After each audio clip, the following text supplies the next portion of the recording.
ধর্ম হচ্ছে একটা শোষিত মানুষের দীর্ঘশ্বাস। মানুষের জন্মের পরে ধর্মের উৎপত্তি, এবং সেটা শোষিত মানুষকে শোষণ করবার হাতিয়ার হিসাবে ধর্মকে আমদানি করা হয়েছে। আমি মনে করি না সনাতন ধর্ম বলে কোনো ধর্ম আছে, বিশ্বাস করি না। আর ব্রাহ্মণ্যবাদ টোটালটাই হিন্দু সমাজের মানে বৈদিক বেদের মধ্যে দিয়ে সৃষ্টি হয়েছে একটা শোষণের হাতিয়ার হিসাবে।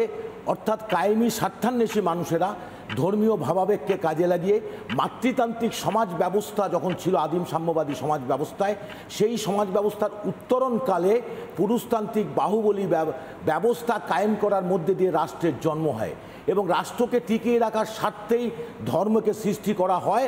ধর্ম একটা মানুষের কাছে, দেখো বাবা তোমার কিছু হলেই কিন্তু ওই ভগবান কিন্তু ক্ষমা করবে না, এটা আসলে কিন্তু শোষিত মানুষের দীর্ঘশ্বাস হিসাবে পরিণত হয়েছে। আর তার মধ্যে দিয়ে লুকিয়ে আছে হিন্দু ধর্মের যে যারা ধারক বাহক, তারা কখন একটা দিক হচ্ছে গীতা, আরেকটা হচ্ছে বেদ, দুটোকে ধারণ করেছেন। এবং দেখবেন গীতার শ্লোকগুলো যদি একের পর সময় নেই যদি করার চেষ্টা করেন, দেখবেন মাতৃতান্ত্রিক সমাজ ব্যবস্থার মধ্যে দিয়ে উঠে আসা যে পুরাতন প্রস্তর যুগ, নতুন প্রস্তর যুগ, পরবর্তীকালে টাকার আমদানি, রাষ্ট্রের উৎপত্তি, এই সমস্ত কালে পুরুষতান্ত্রিক ব্যবস্থা কিন্তু কায়েম হলো। তারপরে কিন্তু সমস্ত ধর্মের নারীদেরকে কিন্তু পৃথিবীর অর্ধেক আকাশ জননী জন্ম ভূমিষ্ঠর্গাদৌপি গরিয়সী, এটা মাত্র জাস্ট একটা বলতে হয় তাই বলা, কিন্তু নারী জাতিকে কিন্তু অবহেলার স্বীকার করলো পুরুষতান্ত্রিক সমাজ ব্যবস্থা এবং ধর্মের মধ্যে দিয়ে। যার ফলে আমি মনে করি যে ব্রাহ্মণ্যবাদী ব্যবস্থা আর সনাতন যারা বলে বেড়াচ্ছেন, ব্রাহ্মণ্যবাদীরাই কিন্তু বেশি বেশি করে সনাতনী ব্যবস্থা বলছেন। এবং ব্রাহ্মণ্যবাদী শুধু বলবো না, মনুবাদী, অর্থাৎ যে জন্য দেখবেন আমাদের আজকে নতুন করে সব মনু সংহিতা, মনুবাদী, আমাদের স্বরাষ্ট্রমন্ত্রী নিজেই বললেন যে যে সংবিধান দিয়ে বলে উনি আজকে স্বরাষ্ট্রমন্ত্রী হলেন, সেই সংবিধানের আম্বেদকরকে অপমান করে তিনি বলতে শুরু করে দিলেন, আরে বাবা আম্বেদকর এসব না করে আগে মনুর কথা বলো, মানে ধর্মের কথা বলো। ঠিক মনুবাদী চিন্তাকে নিয়ে আসতেন তারা, ব্রাহ্মণ্যবাদী তারা তাদের কায়েমি স্বার্থে, রাজনৈতিক স্বার্থে টিকিয়ে থাকার জন্য, এবং আসলে পুঁজির স্বার্থে, যে পুঁজি নিষ্পেষণ করে, সেই পুঁজি নিষ্পেষিত হওয়ার জন্য রাষ্ট্রকে হাতিয়ার হিসেবে রাষ্ট্র ধর্মকে হাতিয়ার হিসেবে ব্যবহার করছে। ধর্ম হচ্ছে, এখনও বিশ্বাস করি যে শোষিত মানুষের দীর্ঘশ্বাস, সে যে ধর্মই হোক। আর সেই ধর্মের বাড়াবাড়ির মধ্যে দিয়ে রাষ্ট্রযন্ত্রকে টিকিয়ে রাখাটার একটা খেলা চলছে। সুতরাং বিজয়ন কি বলেছে সেটা বড় প্রশ্ন নয়, প্রশ্নটা হচ্ছে ব্রাহ্মণ্যবাদ আর সনাতন ধর্ম। যারা সনাতন ধর্ম করছে, আমি মনে করি না সনাতন ধর্ম বলে কিছু আছে, আমি বিশ্বাস করি না। এটা তার বিতর্কিত আরও প্রশ্ন যদি আসে, আমি ডিবেটে প্রমাণ করবো যে সনাতন ধর্ম বলে কিছু নেই। আর ব্রাহ্মণ্যবাদী ব্যবস্থা আছে, এটা ঘটনা।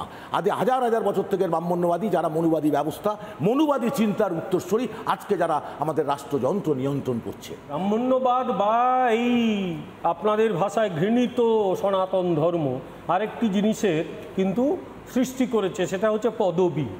পদবীটা ত্যাগ করেছেন দাদা? করেননি, করতেও পারবেন, সে সাহস নেই আপনার। দুই, আপনি একটি দলের প্রতিনিধি, দলেরই প্রশ্ন করব, কারণ দলের বাইরে তো কিচ্ছু না। আপনি তো, আমি যেরকম দলের হয়ে আমি বলতে পারি, আপনি একটা নির্বাচনে লড়েছিলেন, কটা আসনে লড়েছিলেন, কজন মাতৃশক্তিকে সেখানে নির্বাচনে দাঁড় করিয়েছিলেন একটু বলবেন? মাতৃতান্ত্রিক সমাজের একজন বড় প্রোটাগনিস্ট হিসেবে আপনি আজকে বলবেন কি? আসলে আরেকটি ভুল তথ্য আপনাকে ধরিয়ে দিই, মোটেই অমিত শাহ বলেননি যে মনুকে ভজো, আম্বেদকরকে বাদ দাও। উনি বলেছিলেন এখন আম্বেদকর বলাটার ফ্যাশন হয়ে গেছে, এতবার আম্বেদকর নাম করে না করে যদি ভগবানকে জপতে তাহলে তোমার লাভ হতো, তাহলে হয়তো স্বর্গে যেত।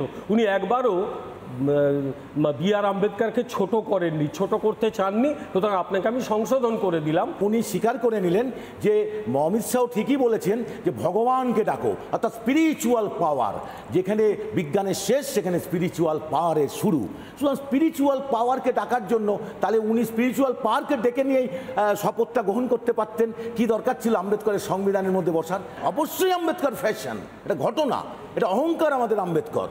অহংকার। ভগবান অহংকার নয়, ভগবান আমাকে খেতে দিচ্ছে না, আমাকে কাজ করে খেতে হয়। আমাকে ওই ধীরুভাই আম্বানি যে টাকাটা মেরে নিয়েছে, আদানি যে মেরে নিয়েছে, সেটা ভগবান মেরে দেয়নি, সে নিজেই মেরে দিয়েছে, আর তার সুযোগ করে দিয়েছে রাষ্ট্র। সুতরাং একটা রাষ্ট্রনায়ক বা সেই স্বরাষ্ট্রমন্ত্রী বসে থেকে তিনি বলতে পারেন না, আরে আম্বেদকর না বলে তুমি ভাই ভগবানকে ডাক। নানা ধরনের কন্টেন্ট দেখার জন্য লাইক করুন, শেয়ার করুন আমাদের ফেসবুক পেজ, সাবস্ক্রাইব করুন আমাদের ইউটিউব চ্যানেল। পাশাপাশি অন্যান্য ব্রেকিং নিউজের জন্য অবশ্যই চোখ রাখুন রিপাবলিক বাংলায়।